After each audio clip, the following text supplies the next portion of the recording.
إيران هتهاجم إسرائيل بكرة الصبح، في الوقت اللي مدن شمال إسرائيل بقت مدن أشباح بعد هروب عشرات الآلاف من المستوطنين منها خوفا من الرد الإيراني. السي إن إن بتقول نقلا عن تقرير لأكسيوس إن الهجوم الإيراني هيكون بكرة الصبح في الوقت اللي وصل فيه قائد القوات الأمريكية للمنطقة. نيويورك تايمز بتقول على لسان 3 مسؤولين إيرانيين إن المرشد الأعلى للثورة الإسلامية في إيران علي خامنئي أمر بضرب إسرائيل مباشرة ردا على اغتيال إسماعيل هنية، في الوقت اللي قادة إيران بيخططوا لهجوم بمسيرات وصواريخ على أهداف عسكرية بمحيط تل أبيب وحيفا. بيقولوا إن هيكون في تنسيق في الهجوم ده مع اليمن وسوريا والعراق لتحقيق أقصى تأثير.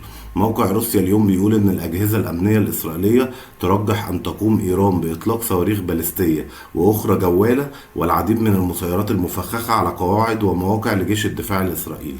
لو عجبك الفيديو ده ما تنساش تعمل لايك وشير وكومنت وسبسكرايب.